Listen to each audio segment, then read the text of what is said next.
thanks for getting together today. The reason for us to get together is just to talk about, quite a hot topic really that's really passionate on my agenda, and that's women in leadership and women in the workplace in general. It shows you guys, because you are in senior leadership positions across the group, and proud to sort of represent different areas of the business. I just thought it would be a really good opportunity for us to get together, talk about where we're at in our careers, the journey that we've been on, maybe some of the challenges that we've had, and just talk about and celebrate the fact that we are where we are in terms of our career and sort of leading the way really in terms of sort of females within the business environment. So just to start off, just by giving a bit of an intro into myself. So obviously you guys all know who we all are, but just for listeners, I'm the Director of Talent within the group. I've been with InterQuest now for 8 years. And I look after all the internal hiring across all areas of the InterQuest Group, so sort of all 5 specialisms, from anything from shared services right up to directorship level. Been in recruitment now since 1998, just a little while. I've been through literally every kind of role I think you can think of within the recruitment agency type environment that stands me into where I am right now. So if I just sort of give a bit of a pointer and then just give you an introduction to yourself, that'd be fantastic. So I'm Mish, I'm the head of learning and development for InterQuest Group. I started my career in recruitment just over 12 years ago as a recruiter, and then I did that for about 4 or 5 years before I moved into L&D, and that's been the remainder of my career. You've been at L&D for about coming up to 6-7 years now. Cool. My name's Sarah and I'm a Client Services Director in the group. I've been at InterQuest now for nearly 7 years. Started off as a TA consultant, moving my way up into a CSD role, and prior to that was 360. I think we're on over 10 years of experience now. Excellent, thank you. My name's Natasha Doal. I've been at InterQuest for 8 years. I'm a Senior Client Service Manager. Previous to this, I was internal and kind of worked my way up from a coordinator. Excellent. So there's a lot of years between us all, and I'm sure, certainly from my perspective, there's a lot of colouring that's gone on to disguise that. So there's a few questions that I just want to run through today that I think is really quite important to bring out the subject of women in the workplace, right? And that's probably more from a senior leadership perspective, not that we're discounting sort of how important any female is in the working environment, but the first question that I've got is in terms of sort of going through, from the entry level of our career to where we are now, we speak to a lot of people and they've always had quite strong role models in their career that's helped them to evolve. And I think the question that I want to ask today is, we've all been in recruitment for a long time. Did you have any sort of strong female leadership individuals, growing, or role models, not leadership, but role models throughout your career? And so what did they look like? And if not, because potentially that might be the case, who have you seen as a good role model throughout your career? So just giving you a bit of an example from my perspective, when I joined recruitment and got into the industry, I'll pretty much tell you there wasn't any females that was in the business that I worked with. It was very, very male dominated, and I didn't really have any sort of females that I looked up to kind of lead to. My biggest role model in terms of female, role model was my mum. I mean, resilience levels is beyond the roof, and it was work hard, really focus, apply yourself, whatever you put in, you're going to get back, right? And don't think the world's going to give you anything. And you got praised for very honest feedback, and I think that done really well with it. If you try and give me too much of a fluff over, then you really can get big, right? I'm a certain person that just needs to be told if you need to work harder on something, just get told. So I didn't have the female role model in my career. I did have a lot of male role models that actually treated me very well, and knowing that I was growing up and I was growing up, I was 18, growing up in a very male-dominated environment, and I was lucky to have, a number of individuals that kind of really encouraged me to just not be worried about the fact that I'm trying to lead a way in a very male-dominated environment. And I always look at that and think, thankfully, that I had that, but unfortunately I know it's not happened. Now, how's that been for yourselves? I would say, particularly, I've always been in sales, even pre-recruitment. Since I was 15, 16, I've always had a sales job. And it has usually been typically very male dominated. And I think as I moved into recruitment, and I've worked for 2 previous companies before I came here, I think my initial experience with women in leadership roles was I thought I was learning from what a woman as a leader should be in an environment, particularly recruitment and sales. But I think when I look back, I realised I was learning the wrong things. And I think where I kept in contact with some of those women and they've moved on to different careers and they've progressed and grown within, you know, in their personal lives and their careers, when they look back, they, you know, will openly say, it's what they had to do or what they thought they needed to do, one, to fit in, to get ahead, and to not be seen as, you know, difficult or, you know, the fact that I'm a woman, I can keep up in an environment that isn't really kind of where you have, like you said, not a lot of women role models. So I think I was learning what I thought a strong leader should be, but when I look back, it was the wrong things, like being, you know, maybe things like being a bit ruthless or being without empathy or, you know, kind of caring more about outcomes and not being so much people focused, because in a sales environment, it's all about results. And in order to propel your career forward, you need to show the tangibles. But I think that's changed a lot. Yeah. And I particularly think for me when I changed from being a recruiter to L&D, one of the things that really worried me was I wouldn't be a salesperson, therefore could I have a career and be a strong leader within a sales business?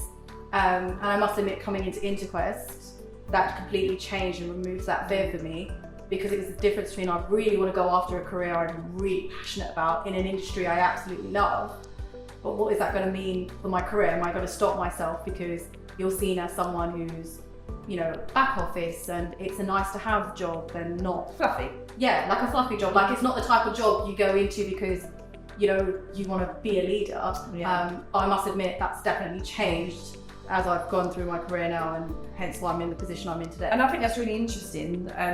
When I didn't have a female role model, there was a number of females in the businesses that I was working in, but they did act just like that. And when you actually got to know them outside of work, the personalities were really different. Yeah. And I think they felt they needed to, so it's also adapt their kind of style and their personalities and work to fit in. And I think that was very, very strong with that kind of generation of women that was coming through the ranks, because in order to be seen and be heard, you kind of need to act in a certain way around, you know, almost like mirror the people around you. Thankfully, I think that the industry's come a hell of a lot from that. That we don't see that anymore, and we can actually be ourselves, and it's you know, encouraged to kind of have that different aspects and different approach to it. The hands you've got, did you ever see any people, women that you looked up to in your career, or was it the same challenges? I had one prior to joining InterQuest. In my third job outside of university, she was probably the first strong female leader that I actually reported into or had anything to do with on a day-to-day basis. Certainly the recruitment outside of that has always been very, very male dominated. And yes, they've been, like you said, some of them are, you know, people that you look up to, but equally it's not someone you can relate to in the same way. So I've definitely had the experience of one. InterQuest was the first time that I've been exposed to female leaders outside of just my direct, who I report into. It's been an interesting experience. I've had some really great people that I went for. Others who, you know, I do look at and wonder how they manage it given the challenges that they face. But sadly, I feel like I'm a second generation type of person who's had other people experience the difficulties of becoming a leader and have paved the way, sort of thing.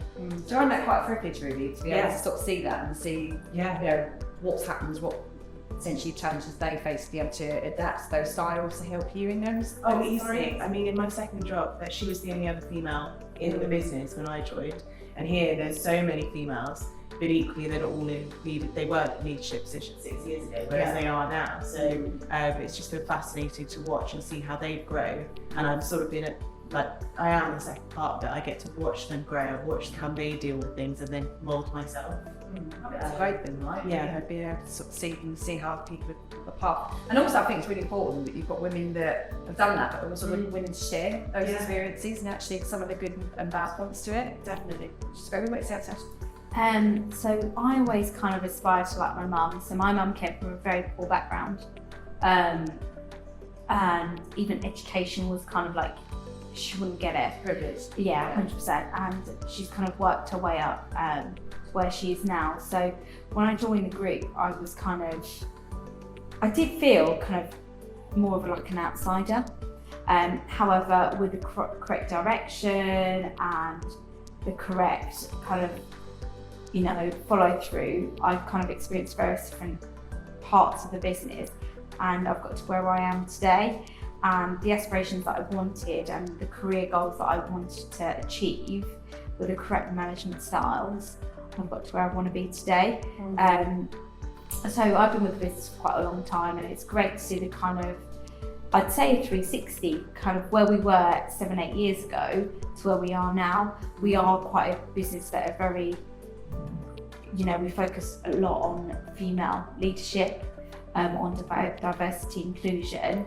So I think it's a massive thing, especially kind of a mum coming back off maternity leave. It's not forgotten of kind of what I did prior to having a baby or babies. And I think that's a great thing. I think there are other companies that still think, oh, she's had a baby, we should have babies. Can she still deliver? But I'm quite lucky that I have a great manager that realised that actually, we take apart the children, she's still a person and she still has career aspirations, and how can we make sure that we're hitting her aspirations, and how can we work with those people? I do really good kind of work, flexible working. That's another great thing that I've kind of experienced. You don't really experience it until you're in that situation. And that's the importance of it. 100%, and before you're like, oh, 5 days a week, that's normal. Well, why is she going on 4 days? Or why is she going on, I don't know, an 8 to 4? That's kind of a no-no for recruitment. But obviously, as the years have gone by, obviously COVID's hit. Changed massively from people with children, fur babies, etc. It has evolved, and people do have a life outside of work, and it's kind of that work balance.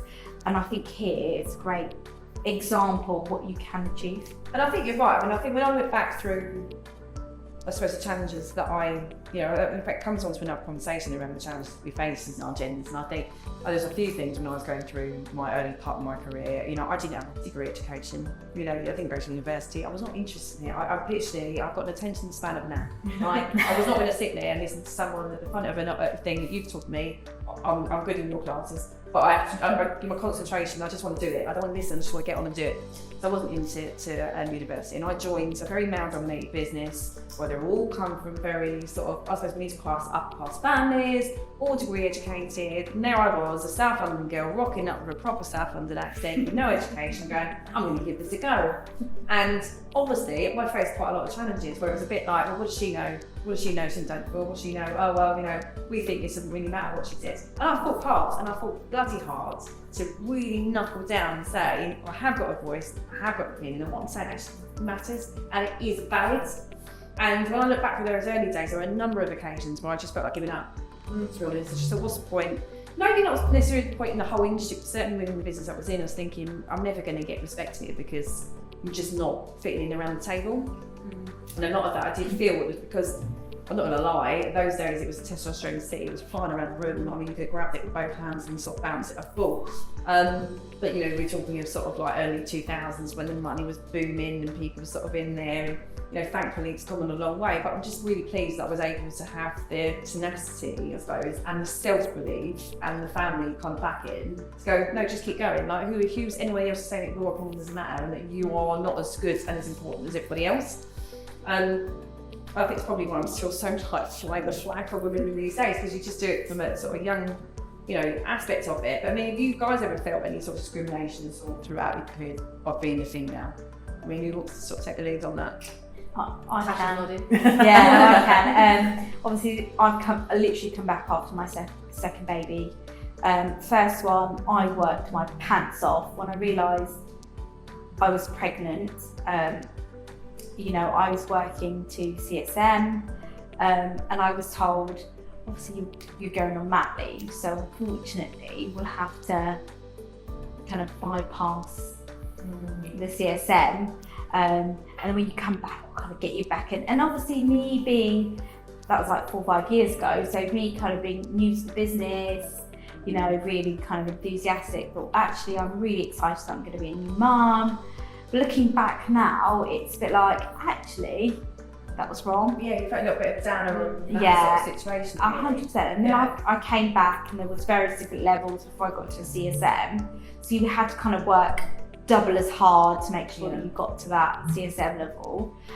Fortunately, this time around, I kind of, you know, great management style, etc. So I got promoted before I came back from maternity leave. So you can see that kind of change throughout the And group. I think that's really important, as you mentioned there, that was around 5 years ago, and I think the most important thing to realise is that a business, no one gets it right 100%. 100%. And I think in the journey that I've been on in 8 years within this business to what it was 8 years ago to what it is now, they are so two different businesses. 100%, and I agree. I'm quite pleased to say that those changes were made for the right reasons, and potentially some of the behaviours or aspects of outcomes of the way They're not here anymore. They're not here anymore. 100%. And that was positive change, right? And it's great. I can actually say and be a massive advocate that if you are going on maternity leave now, please believe when you come back, what you left will still be there, and it will be still considered, and they will still remember, you know, everything you've done, how you've gone over and beyond to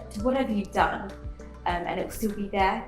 Whereas, you know, 5-6 years ago was very different. It was. I mean, just because you're a mum doesn't make you any different. 100%. You're still, if you're still career focused, and those that want to be mums and stay at home, that's fine. You know, you have different people, but being a mum and wanting a career aspiration is two different things. It doesn't mean you're a bad mum or no, not at all. You know, a bad employee. You know, I still believe, a firm believer that I can still be a mum, but if I still want to drink or a glass of wine after work, I can still do that.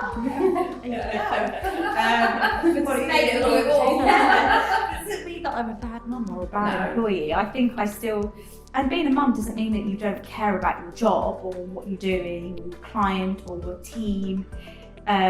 Just means you're better at multitasking. Exactly. And also, you know, it goes to the fact that you've now found an environment that finally doesn't make you feel like you should be judging yourself, right? I mean, we judge ourselves. I mean, obviously, the room's divided. There's like fur mums and actual baby mums. Yeah. Actual mums. No, baby mums. I've got a fur baby and a normal baby.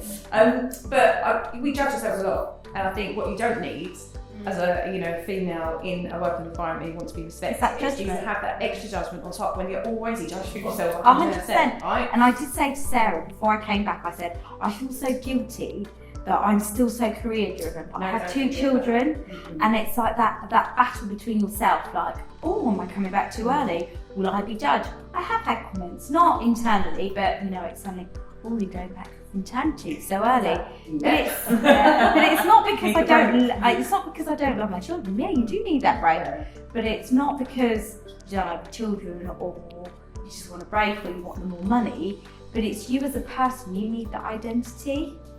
Do you know what I'm saying? This is another thing. It's a different sort of subject to go on to. But you know, being a woman, being a mother, and being a partner to another half doesn't stop you from being the same person. Exactly, you are. You're just different versions of yourself with different people at different times, and you should never be in an environment where that should be made to feel bad. You know, it should be multiple people, all different points, or otherwise we're not evolving as humans, and that's where we've got a problem. I think going through the sort of challenges of the gender sort of side of things, I'd seen a thing like when I got pregnant, I was like, oh Lord. Yeah. Do you know where it came from though? It came from working in the environment. I mean, I didn't have a baby until I was in my early 30s, so I've been in my career for quite a long time. And because I was in the environment that I was in, many moons back in that particular sort of working environment, it was like, well, once you have a baby, now 3 months will stick your feet up and do nothing because your career. So my immediate thought when I was pregnant was, oh Lord, I've worked so hard to get here, where's it going to go? How wrong and disgusting is that? And I'll be honest with you, my career has actually excelled since I had a child, because I think I've come back more fierce and more determined beforehand. But equally, I suppose I'm also quite privileged that the industry's moved on, the mindset's moved on, and I've joined a business like InterQuest that's like, great, you're a mum, like we're helping support you on that aspect, but that's irrelevant to your job, what do? You know, and it's that kind of sort of thing. But I mean, yourself, you're an L&D expert in the recruitment industry, which is, you know, again, there's sort of, even though now it has changed quite a bit, and the recruitment industry now has got a lot of female leads in it. You know, when you look at the L&D world, it has still been quite kind of like ex-male recruiters gone into. Yeah, I think teaching. Yeah, I think what's quite interesting is when you move into leadership, or when I think, just as we were having a conversation, I was reflecting about some of the women that were in leadership roles in the past. like what it actually means to have that title and, you know, to be a head of, to be a director, and not just have the title. And I know we were talking about it earlier where, you know, I mentioned, I feel in previous roles, my job was often dictated to me. I was almost like, I didn't really have that freedom to be like, this is what I think, or you did, but it was like, that's great, but we're going to do this. Yeah. And I think, you know, not only when, I mean, I was quite surprised when I joined InterQuest how many women, firstly, they employed. I was really shocked for recruitment, because it's really good to be able to share the experiences, because, you know, you often think like, oh, you know, you don't want to speak up because you don't want to be difficult, particularly when you're the only woman in a room full of, you know, men that have been doing it for years and often are quite cliquey. You don't want to be difficult, or you don't want to be the person to be like, oh, she's always got something to say.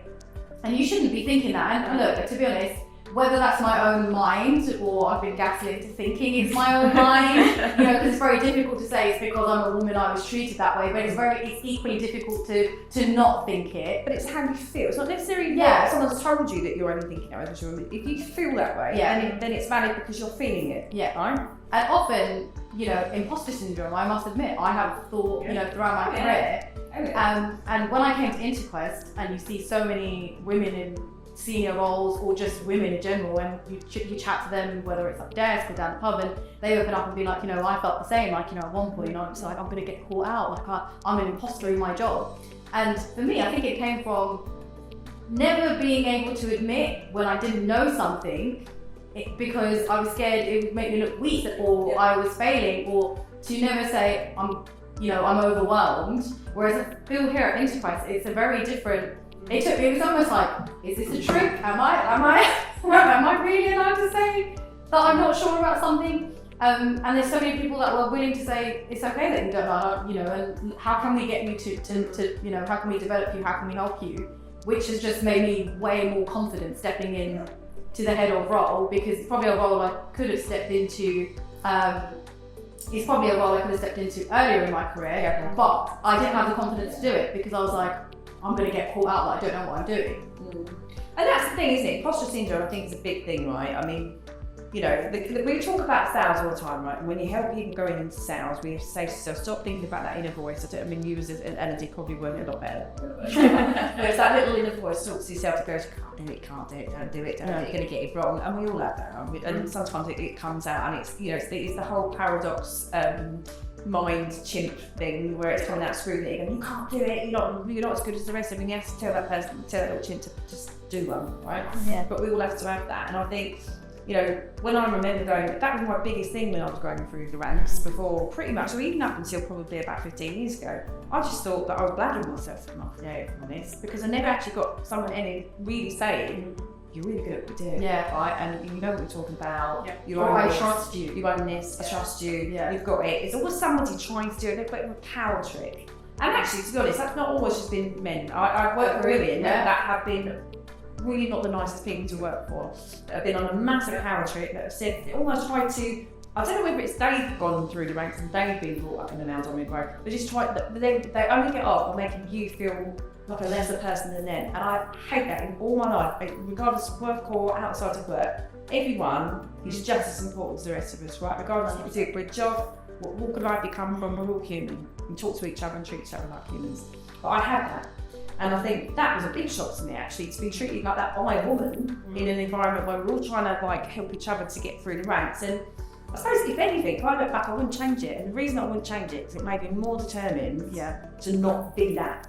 Right? So that when I got to a position to manage people and sit around a boardroom table and do the rest of it, my leadership style was always going to be one that I treat the individuals as a human, right? And you know what? We're here to do a job, and let's face it, we all want to be very successful, all want to be very, you know, go up the ranks in our careers, but you can do it by being human, right? And actually treat people kindly, looking after them, supporting them. And that's the style that I chose to take. And actually, when the people that have worked with me always said, well, it's great to work, and it's not me to go, oh, I don't think they love to work for you, but it's just, they said, you've just been really normal and down to earth about it, and actually sometimes when things don't go right, and it's okay to fail sometimes, you're never going to learn with anything, no, unless you sort of fail. So it's sort of this kind of naturally leads me on to the next question really. So that's the leadership style that I found, because I experienced complete polar opposites where I just wanted someone to just be really normal and human. So you know what, some days you're going to come in and you're on fire.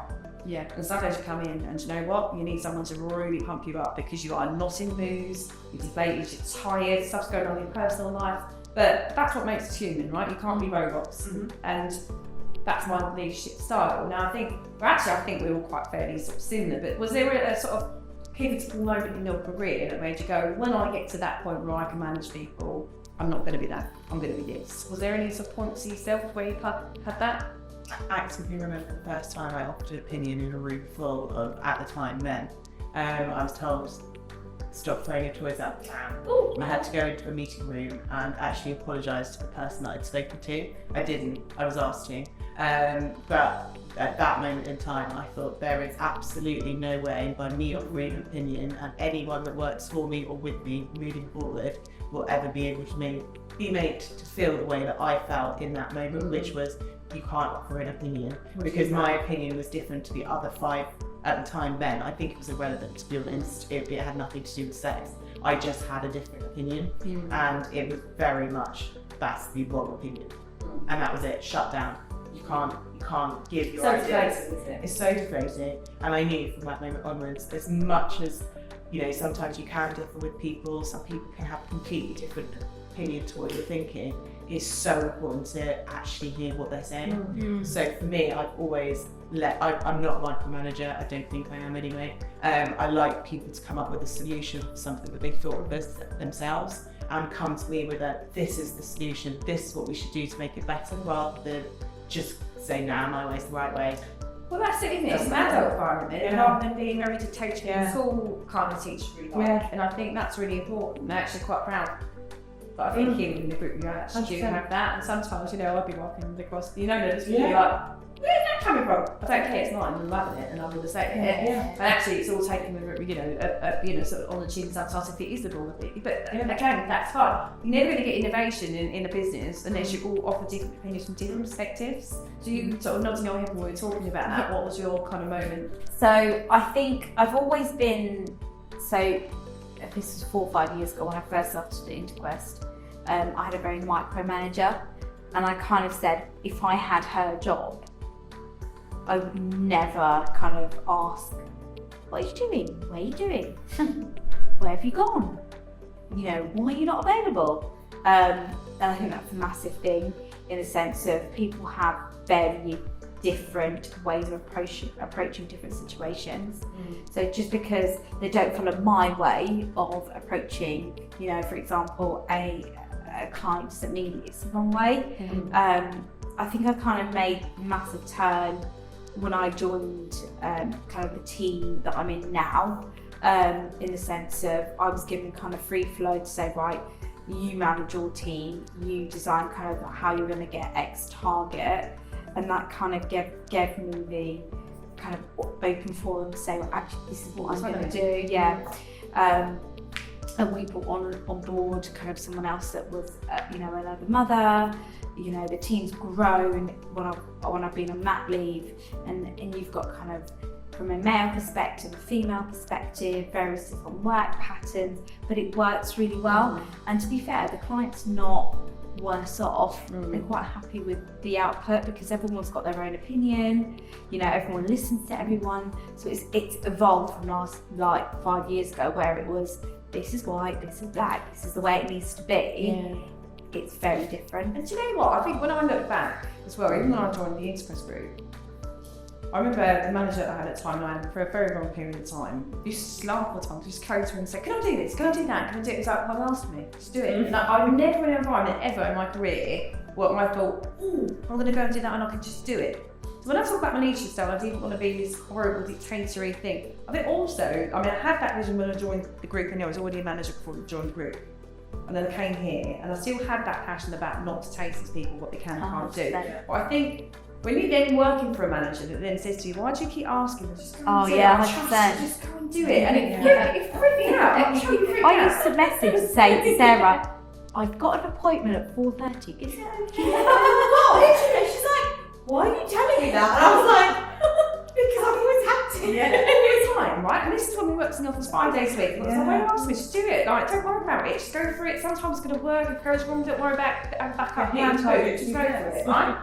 So I've got instant flexibility freedom with that. Then COVID hit and we're working from home. I swear to God, I emailed that guy probably about 10 times a day. Just going to go down to the toilet. And again, I am working. How many years have you worked? You stop telling me. And it's just, when you've had so many years of it been ingrained in you that you have to dictate about every moment of your day, that when you actually do realise that you've got full trust and autonomy in your job, it's really, you feel like you just broke free, right? Living in some sort of like, I suppose I'll go running. But it's really weird. Yeah. And it's lovely, like every single, the people that now that work for myself, when they do the same thing, go, what do you think? Don't tell me it's fine. And they get freaked out, right? But it's quite nice to do the next generation of people, they get freaked out by not having to tell me what they do every minute of the day. It's just the trust element of being able to just get on with it.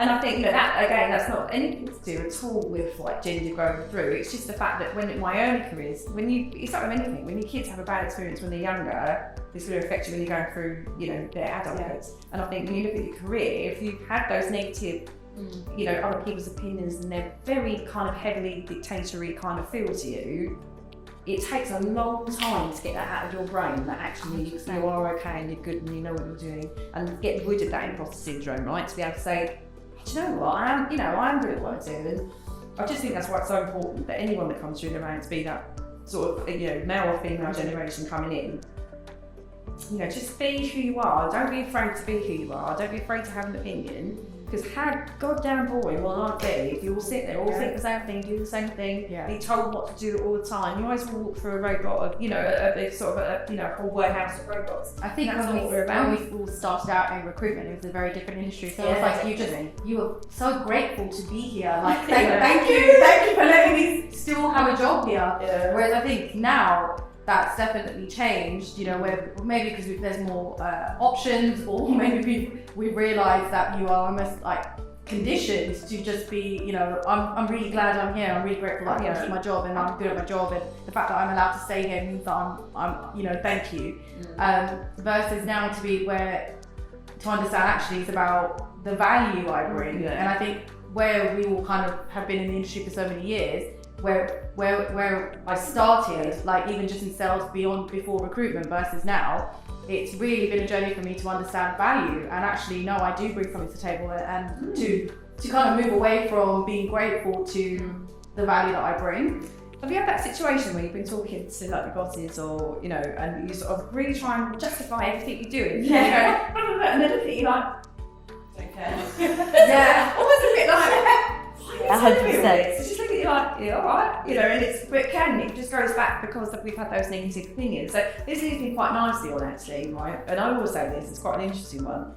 If you could talk to your younger self and give yourself some advice, what would you say to yourself? Say like now, if you look back, if I look back and started in recruitment when I was 18, doing the maths guys, it's been a long time, okay. I probably look back at myself and say, you know what girl, go for it again. Don't change who you are, right? So the advice would just be who you are at all the points. If anything, just have more faith in yourself. That actually walk into a room, keep your head up high, put your shoulders back and smile and go, you know what, I'm here and I'm here for a reason. And I'm not here because I feel like you've invited me, I'm here because I deserve to be here. And I suppose that's the sort of advice I would give my younger self, and that I give it to my daughter as well, that if you paved the way in something, it's yours, you own it. So that's kind of me just sort of reflecting on myself. What advice would you give yourself? I mean, obviously I feel, quite passionate about it. It's been a long time coming for me to feel that way. How do you feel? For me, though, you don't need to stay in the office until 8 p.m. It's absolutely nothing. Yeah. And you think that it makes a difference, but actually, what were you doing? 6 to 8 by Friday. Exactly. And also, you're already 5'10". You don't need to intimidate people by wearing heels. And that's what I used to do. I used to think that in order to be heard in a room, I needed to be taller. I needed to be taller. Specifically, there was a man at one point that said to me, "You intimidate me because you're so tall." Wow. So I immediately wore 5-inch heels for the rest of the time I worked for that man, and consistently did that the entire time. So I probably didn't need to do that. I was already 5'9". Yeah, but I bet you did with hair heels. Oh yes. You can do it in comfort. For me, I think it's realising that no matter what colour, what gender, wherever you're from, whether you're from Mars or from the world, like UK, it doesn't matter who you are, as long as you do what you need to do, you know, people realise what you're doing. Yeah. I used to always think, kind of, you need to go over and beyond every single time, and you know, your personal life, when you're having a good weekend with your kids, you kind of need to like hide it away. Actually, no. Isn't it? Yeah, but it's not that. It's who you are as a person. You need to. I also used to think heels. So when I used to go to a client before, I used to say, well, I'm going to make do like an example and just set the status that I'll wear a heel and see how much attention I get. But actually, yes, you did. But actually, does it actually make a difference of what you do every day? No. I got told once that I wasn't allowed to go on a client visit if you didn't have heels on and skirts. I had flat shoes on and trousers, and the rule was to go out on a client visit. This is not here. This is many moons ago. That you needed to wear heels and a skirt. Because that's No what way. we wore as when we were out on visits. Bad. So obviously, being the rebellious person that I was, every time I went to go on a visit, I went with flat shoes and trousers on because I was determined to fight your stereotypical. And I think it's changed. Like previously, everyone used to wear kind of smart wear. Now it's kind of like smart casual. And I actually feel really comfortable coming in here with kind of a smart top, but jeans and trainers, and I feel comfortable. And everyone everyone still respects me for who I am and what I do. It doesn't matter what I've got on, whether I've got a dustbin bag on. It's still. I'm still Tash. But I'm you know, still it's the comfortable person. when the CEO can say, "Oh, I like your dunks." I like your dunks. There you go. And I think it just shows that whether you're a mum, whether you're a female, whether you're, you know, whatever background you're from, it doesn't matter. You're accepted for who you are and what you do, and that makes a 100%. difference. Do you know what? Leading on to that, I mean, it's a slightly different subject to where I was going to go down now, but I'm really passionate about it from what you said. My sister has always been a lesbian, right? Out there, straight as she is. She's now married with 2 children, and she is a director of her business that she works in. And still to this day, she works in quite a male-dominated business, and she still gets quite. Her workforce can sometimes be very derogatory around her kind of sexual orientation. And I've seen that, my sister from already a very fiercely strong girl anyway, to be the hardest, strongest, self-assured woman I've ever known in my life for those reasons, because she's had to fight to be, you know what, it's okay to be who I am. Yeah. I don't care what you think, because I know I'm good at what I do, I'm a good person at heart, and the rest is irrelevant. Yeah. I just think that's really, really important, and I think, you know, just sort of rounding off this conversation, I think we're all quite privileged really, and we've all agreed with this, so we should say any quick words into your mouth, that we've actually finally found an environment where we are totally and utterly comfortable to be whoever we are, right? And whether we are at senior leadership level or coming in at the entry level, you walk into this business and if you're having a good day and you're smiling, you're happy and you're going around, brilliant. If you're having a bit of a bad day, no one's going to judge you for it, they're just going to say, oh, you're okay. Yeah. And you can just be who the hell you want. And I think for me, it's 2023, that is so important. Because what you've got inside, your brain, your thoughts, your energy, everything you're going to put to your job is far more important than anything else. So I think, you know, that's a really, we're proud, I think, to work in an environment that actually can fly the flag for that, really. And know that we're always not the best and consistently trying to improve. 100%. Look, if anyone sits there and says, you know, we're the best business, we're the most inclusive, we're the strongest, and this, that, and the other, listen, everyone's got to learn and develop. And if you're saying to me now that you've got it all right, then that's where you've gone wrong. Because if you have if you've got it right, then it looks better and looks better and looks better. You should always be on a revolving kind of platform to be ensuring that you're always thinking again, look what else we can do, where that's going. Because life changes, time changes, the markets change, we change as humans. And if you don't continue to evolve, you've got 100% wrong. And I think that's why sometimes as a business we've got to learn from our mistakes, and we have all made them, and the business has certainly made them over the last 8 years. But we put our hands up to it, we own it, and the accountability is there. And I think with anyone as adults, if someone says to you, do you know what, I was wrong, this is why I was wrong, and this is what I'm going to do to change it, then the human side of you's got to say, you know what, that's fair play, you respect it. Right. Yeah, And then you move 100%. on and you evolve and you grow together as individuals. So look, I just want to thank you for all coming together and talk about this. I actually honestly think we could probably talk about it for another 2 hours. But I do think that technology might just end up giving up on us. So we need to get out today. But I just really thank you so much. Keep being you and keep flying the flag for who we are within the group. And thank you very much. Thank you. Thank you.